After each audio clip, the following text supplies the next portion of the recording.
यदा यदा हि धर्मस्य ग्लानिर्भवति भारत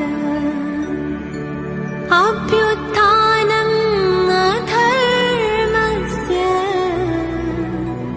तदात्मानं सृजाम्यहम्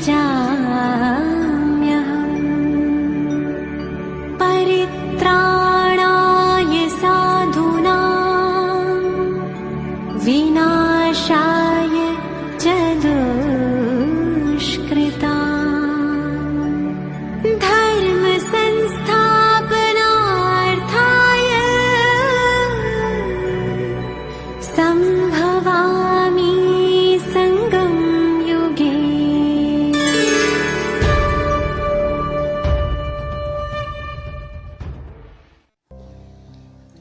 ஓம் சாந்தி.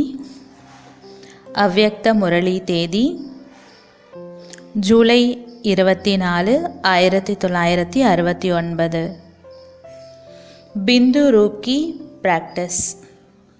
பிந்து ரூபத்தின் பயிற்சி. मीठे मीठे बच्चे किसके सामने बैठे हो और क्या होकर बैठे हो? இனிமேலும் இனிமையான குழந்தைகளே, யாருக்கு முன்னால் அமர்ந்திருக்கிறீர்கள்? எந்த ரூபத்தில் அமர்ந்திருக்கிறீர்கள்? बाप तो तुम बच्चों को बिंदु रूप बनाने आए हैं. பாபா குழந்தைகளாகிய உங்களை பிந்து ரூபமாக ஆக்கிறதுக்காக வந்திருக்காரு. मैं आत्मा बिंदु रूप हूँ. நான் ஆத்மா புள்ளி வடிவமானவன்.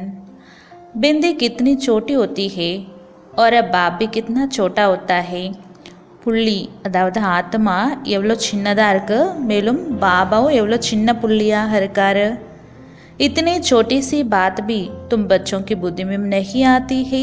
இவ்வளோ சின்ன விஷயம் கூட குழந்தைகளாகிய உங்கள் புத்தியில் வரலையா அப்படின்னு பாபா கேட்குறாரு. बाप तो बच्चों के सामने ही है, दूर नहीं. பாபாவோ குழந்தைகளுக்கு முன்னாலே இருக்காரு, தூரத்தில் இல்லை. दूर हुई चीज़ को भूल जाते हो. जो चीज़ सामने ही रहती है उस चीज़ को भूलना या तुम बच्चों को तो शोभा नहीं देता. தூரத்தில் இருக்கக்கூடிய பொருளை மறந்து போயிடுறீங்க. ஆனால் எந்த பொருள் உங்களுக்கு முன்னாடியே இருக்கோ அந்த பொருளை நீங்கள் மறந்துடுறது குழந்தைங்க உங்களுக்கு அழகு சேர்க்கறது இல்லைன்றார். बच्चे अगर बिंदी को ही भूल जाएंगे तो बोलो किस आधार पर चलेंगे? பாபா கேட்குறாரு, குழந்தைகளே, ஒருவேளை புள்ளி ரூபத்தையே புள்ளியே மறந்துடுறீங்க, அதாவது ஆத்மாவே மறந்துடுறீங்கன்னா சொல்லுங்கள், எந்த ஆதாரத்தில் இயங்குவீங்க? ஆத்மா கே ஹி தோ ஆதார சே ஷரீர் பி சல்தா ஹே. ஆத்மாவுடைய ஆதாரத்தில் தான் ஷரீரமும் இயங்குது. மே ஆத்மா ஹூ, நான் ஆத்மாவேன். என் நஷா ஹோனா சாஹியே கி மே பிந்து பிந்து கி ஹி சந்தான் ஹூ. நான் ஒளி புள்ளியான ஆத்மா, புள்ளி வடிவமான தந்தையின் குழந்தையாக இருக்கேன் அப்படின்ற இந்த நஷா இருக்கணும், போதை இருக்கணுன்றார். சந்தான் கணேசே ஹி ஸ்னேகமே மாஜாத்தே ஹி. பாபாவுடைய குழந்தைன்னு சொன்னதுமே அன்பில் வந்துடுறீங்க. तो आज तुम बच्चों को बिंदु रूप में स्थित होने की प्रैक्टिस कराए. பாபா கேட்குறாரு, என்று குழந்தைகளாகிய உங்களை புள்ளி வடிவத்தில் நிலச்சிருக்கிறதுக்கான ப்ராக்டிஸ் செய்ய வைக்கலாமா? मैं आत्मा हूँ, इसमें तो बोलने की ही आवश्यकता नहीं रहती. நான் ஆத்மா, இந்த விஷயத்தில் மறந்து போகிறதுக்கான அவசியமே எதுவுமே இல்லை. जैसे मुझे बाप को बोलने की ज़रूरत पड़ती है, எப்படி தந்தையாகி எனக்கு மறப்பதற்கான அவசியம் இருக்கா என்ன? நான் ஒளி புள்ளியான ஆத்மாவாக இருக்கேன் அப்படின்னு.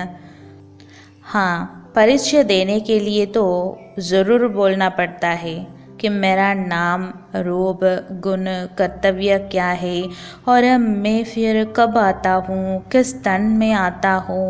तो बच्चों को ही अपना परिचय देता हूँ. பாபா தன்னுடைய அறிமுகத்தை கொடுக்கறதுக்காக கண்டிப்பாக சொல்ல வேண்டியதாக இருக்குது. என்னுடைய பேர் என்ன, குணம் என்ன, ரூபம் என்ன, நான் என்ன காரியம் செய்கிறேன், எப்போ வரேன், யாருடைய உடலில் வரேன் அப்படின்னு பாபா சொல்ல வேண்டியதாக இருக்குது அறிமுகம் கொடுக்கறதுக்கு. அதை கூட குழந்தைகளாகிய உங்களுக்கு தான் அறிமுகம் கொடுக்குறேன்றாரு. तो क्या बाबा अपने परिचय को भूल जाते हैं? பாபா என்ன தனது அறிமுகத்தை மறந்து போயிடுறாரா? बच्चे उस स्थिति में एक सेकेंड भी नहीं रह सकते हैं. குழந்தைங்க அந்த ஸ்திதியில் ஒரு செகண்டு கூட நிலச்சிருக்க முடியாதா?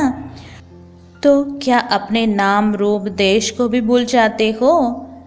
தன்னோட பேர் ரூபம் தேசத்தை கூட மறந்து போயிட்டீங்களா?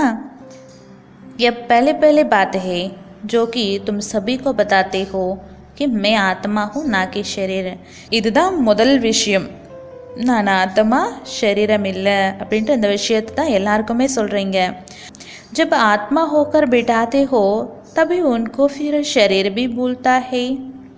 எப்போ நீங்கள் ஆத்மான்னு புரிய வச்சு அவங்கள அமர்த்துறீங்களோ அப்போ அவங்க शरीरத்தையும் மறந்து போயிடுறாங்க. अगर आत्मा होकर नहीं बिठाते तो क्या फिर देह सहित देह के सभी संबंध भूल जाते? இப்போ நீங்கள் ஆத்மான்னு உணர வைக்காமல் அவங்க அமர்த்துறீங்க அப்படின்னா அவங்க தேக சகிதமாக தேகத்தின் அனைத்து சம்பந்தங்களையும் மறப்பாங்களா? जब उनको बुलाते हो तो क्या अपने शरीर से न्यारा होकर जो न्यारा बाब है उसकी याद में नहीं बैठ सकते हो? எப்போ நீங்கள் அவர்களையே மறக்க வைக்கிறீங்கன்னும் போது உங்களுடைய சரீரத்திலேருந்து நீங்கள் விடுபட்டவராகி விடுபட்டு இருக்கக்கூடிய தந்தையுடைய நினைவில் உங்களால் அமர முடியாதா?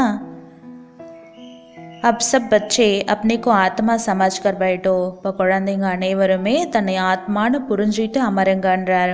सामने किसको देखे? முன்னாடி யாரை பார்க்கணும்? आत्माओं के बाप को, ஆத்மாக்களின் தந்தையை பார்க்க வேண்டும். इस स्थिति में रहने से व्यक्त से न्यारा होकर अव्यक्त स्थिति में रह सकेंगे. இந்த ஸ்திதியில் நிலச்சிருந்தீங்க அப்படின்னா சாக்காரத்திலிருந்து விலகி அவ்யக்த ஸ்திதியில் நிலச்சிட முடியுன்றார். मैं आत्मा बिंदु रूप हूँ. क्या यह याद नहीं आता है? நான் ஆத்மா புள்ளி வடிவமாக இருக்கேன் அப்படின்ற நினைவு உங்களுக்கு வரலையா? बिंदु रूप होकर बैठना नहीं आता, புள்ளி வடிவமாக ஆகி அமர வரலையா? ऐसे ही अभ्यास को बढ़ाते जाओगे तो एक सेकेंड तो क्या कितने ही घंटे इसी अवस्था में स्थित होकर इस अवस्था का रस ले सकते हो. அந்த மாதிரி நீங்கள் இந்த அபியாசத்தை அதிகப்படுத்திகிட்டே இருந்தீங்கன்னா ஒரு செகண்ட் என்ன எவ்வளோ மணி நேரம் வேணாலும் நீங்கள் இந்த ஸ்திதியில் நிலச்சிருந்து அந்த ஸ்திதிக்கான ரசனையை நீங்கள் அனுபவம் செய்ய முடியுன்றார். इसी अवस्था में मस्त रहने से फिर बोलने की ज़रूरत ही नहीं रहेगी. இந்த ஸ்திதியில் நிலச்சிருந்தீங்க அப்படின்னா பேசுறதுக்கான அவசியம் கூட இருக்காது. बिंदु होकर बैठना कोई जड़वस्था नहीं है. बिंदुवाग आगी अमरது அப்படின்னா जड़ நிலை கிடையாது. जैसे बीच में सारा पेट समाया हुआ है वैसे ही मुझ आत्मा में बाप की याद समाई हुई है.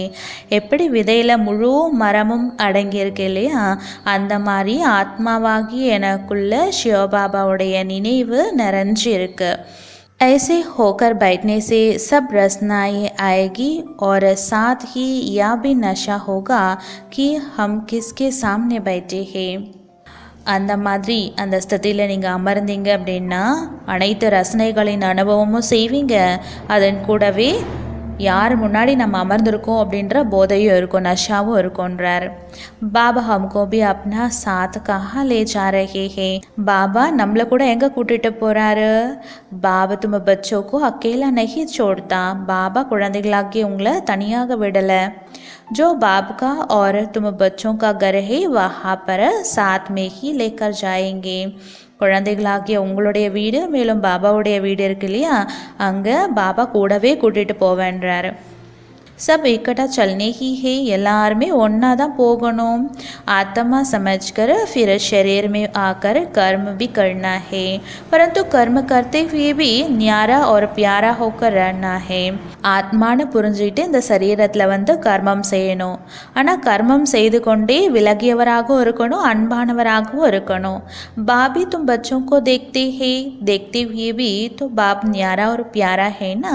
பாபாவும் குழந்தைகளாகி உங்களை பார்க்குறாரு, பார்த்தாலும் விலகியவராகவும் இருக்காரு, அன்பானவராகவும் இருக்காரு இல்லையா. நல்லது. இந்த முரளியினுடைய சாரமாக பாபா சொல்கிறாரு, நான் பிந்துவான ஆத்மா, புள்ளி வடிவமான ஆத்மாவாக இருக்கேன். बच्चे अगर बिंदी को ही भूल जाएंगे तो बोलो किस आधार पर चलेंगे. பாபா சொல்கிறாரு, குழந்தைகளே, ஒரு வேளை புள்ளியை நீங்கள் மறந்துட்டீங்க அப்படின்னா சொல்லுங்கள், எதனுடைய ஆதாரத்தில் இயங்குவீங்க? ஆத்மா கே ஹி தோ ஆதார சே ஷரீர் பி சல்தா ஹே. ஆத்மாவுடைய ஆதாரத்தில் தான் சரீரமும் இயங்குது. மே ஆத்மா who yeah Nasha ஹோனா சாயே Ki May Bindu Bindu Ki he Shanthanu who. நான் ஆத்மா, நான் புள்ளியாக இருக்கேன், புள்ளி வடிவமான தந்தையுடைய குழந்தையாக இருக்கேன் அப்படின்ற இந்த போதையும் இருக்கணுன்றார். संतान करने से ही स्नेह में आ जाते हैं. குழந்தைன்னு சொல்கிறதுனால அன்பில் வந்துடுறீங்க. तो आज तुम बच्चों को बिंदु रूप में स्थित होने की प्रैक्टिस कराए. அதனால் குழந்தைங்க உங்களுக்கு புள்ளி வடிவத்தில் நிலச்சிருக்கிறதுக்கான பயிற்சி செய்ய வைக்கட்டுமா அப்படின்னு பாபா கேட்குறாரு.